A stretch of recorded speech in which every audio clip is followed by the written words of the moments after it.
isang pagkakataon upang linawin ang mahahalagang issue sa kasong ito. Inaasahan natin ngayon ang pagpapaliwanag ng mga ebidensya mula sa COA, sa NBI, PSA at marami pang ahensya. Inaasahan din natin ang pagdalo ni Ramil Madriaga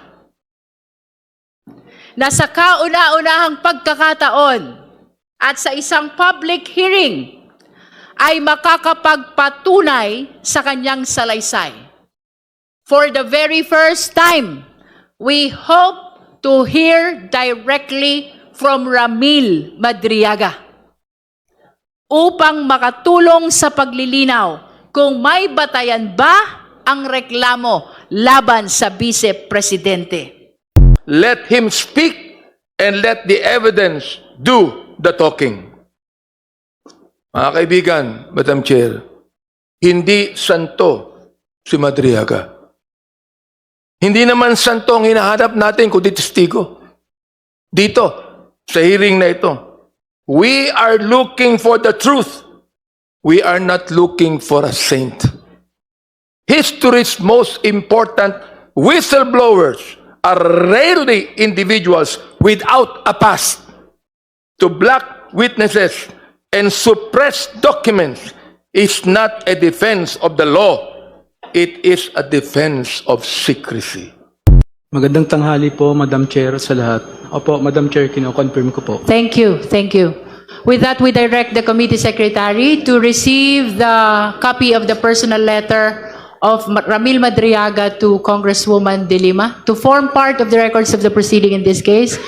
We further direct the COMSEC to provide copy of the same to all the members of the Justice Committee, including the ex-officio, including our respondent. We shall now proceed to our clarificatory questions. Do you have other manifestation, Honorable De Lima? Are you done? Yes, at the moment, Madam Chair. Thank you. Now we go back to Honorable Ridon. On the same day, I posted the same screenshot of our video conference on my Facebook account with the caption, just telling her I cannot vote intelligently without her name on the ballot. Neither can go out and vote wisely unless the name Inday Sara Duterte Carpio appears as a candidate in the two presidential race, Pilipinas. A printout of the Facebook post dated September 29, 2021 is here to attach. May I know what's happening to you, Mr. Madriaga? You seem to be crying. Are you crying? I just remember one moment. Are you crying? I just, You are nearly crying. May I just put it on record that while reading these portions of the affidavit, the resource person, Ramil Madriaga, is breaking into tears. Can we go back to where you felt frustrated and you're nearly crying? Which part of your affidavit is that? Can we go back to that? Number 46 po, Madam Chair. Number 46. Let's go back to number 46. Okay, you may read from 46, Mr. Madriaga. On the same day, I posted the screenshot of our video conference on my Facebook account with the caption just telling her I cannot vote intelligently without her name on the ballot. Neither can go out and vote wisely unless the name Inday Sara Duterte Carpio appears as a candidate in the 2022 presidential race.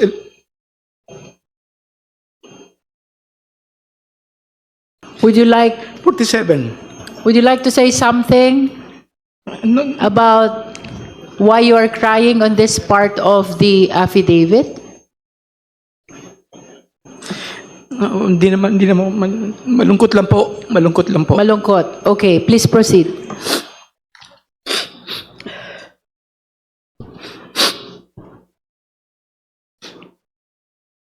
Madam Chair, can we allow the witness to please...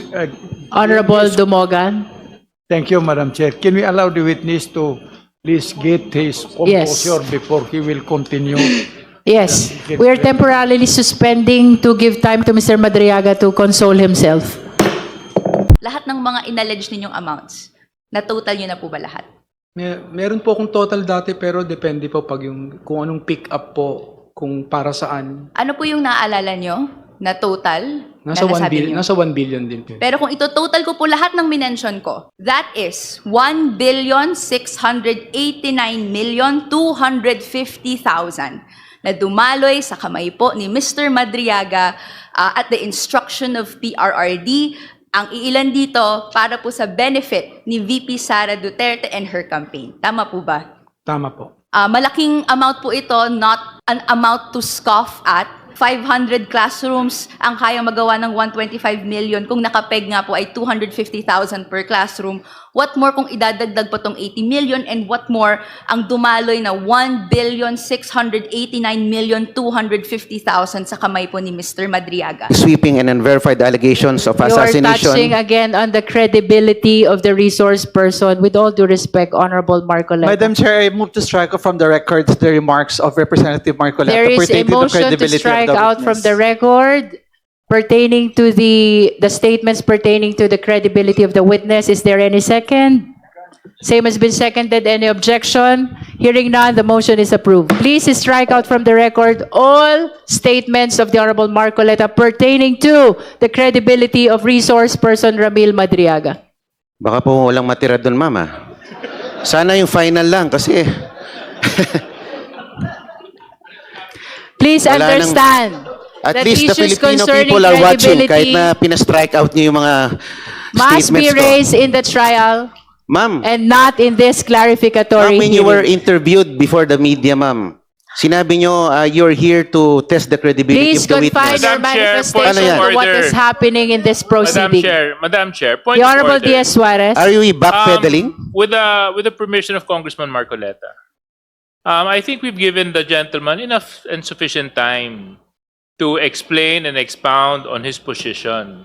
We still have so many matters to discuss and so many resource persons have been waiting. So may I ask the indulgence of the good congressman if we can already put and conclude his position and move on with our hearing because, Madam Chair, it's 3:45 in the afternoon. Okay. So let's We not- have given let's not him labor more than anymore. 10 minutes already, Besides, although so- the same is protracted. Ma'am, ako lang naman ang opposing dito oppositors. Madam Pagbigyan nyo Chair, na ako. again, I would like to- That is not a parameter at all, Honorable Anyway, Marcoleta. one We are sentence. equal in this impeachment proceeding. We do not look as to the political affiliation of the justice members. We are investigators here, conducting a clarificatory hearing for only one purpose. That is the determination of probable cause. Thank you, ma'am. My final sentence. Last sentence. Please be so guided. The Filipino people are watching this proceeding. They are watching to see whether this committee will hold itself to the standard that the Constitution and the gravity of this moment demand. I am confident that the honorable members of this committee are fully capable of meeting this standard. I make this manifestation in faithful service to this institution, to the truth, and to the Filipino people. Thank you, Madam Chair. All right, we proceed to our next witness. Mr. Madriaga. By the way, Mr. Madriaga, nice to see you again. Nice to see you po, ma'am. Maraming salamat Again, po. after December 8. Opo, Madam Now, Chair. in fact, noon, at least I can say now na medyo may pagka-relax po kayo ngayon because what I recall is that nung una kayong nakausap ng December 8, haggard na haggard po kayo. At meron din mga punto doon na nakita kong nagiging teary-eyed kayo nung kausap ko po kayo. Opo, Okay, Madam so my question.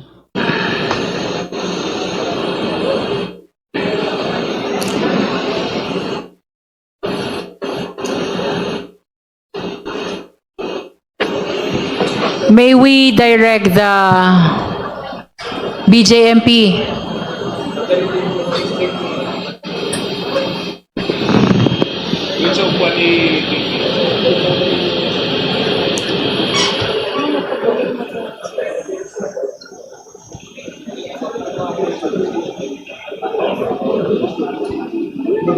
siya uupo.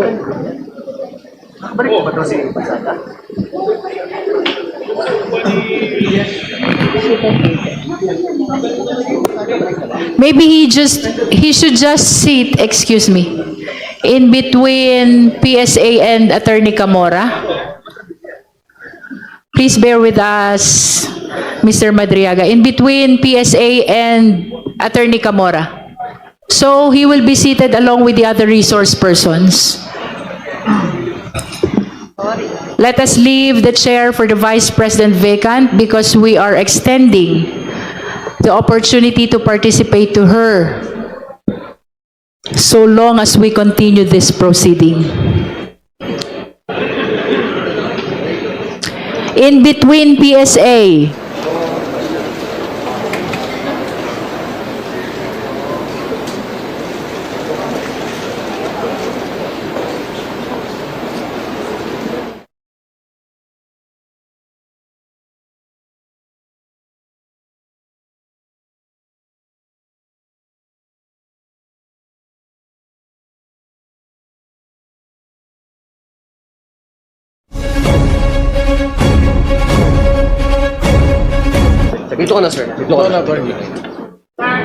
May we direct the COMSEC to administer the oath to Mr. Ramil Madriaga.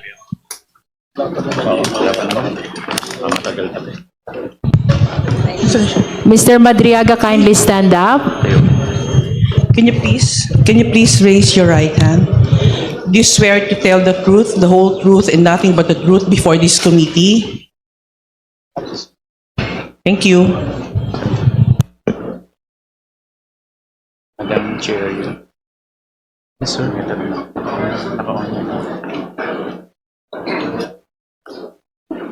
Kulong ka. With all due respect to the lawyer of Attorney of Ramil Madriaga, Attorney Palad, may we request that you just occupy the seat at the back of Ramil Madriaga. This is to be consistent with our rule. Madriaga, would you like to say something? Nasa akin na po yung waiver ko po sa bank waiver. Oh. So for the record, Mr. Ramil Madriaga is submitting his waiver on the Bank secrecy. bank secrecy law, which means that he's giving his conformity to the committee to look into the accounts mentioned in his supplemental affidavit. So the committee secretary is directed to receive the copy of the waiver of bank secrecy law to form part of the records of the proceedings of this case.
Sir, bakit po kayo naiyak kanina, sir?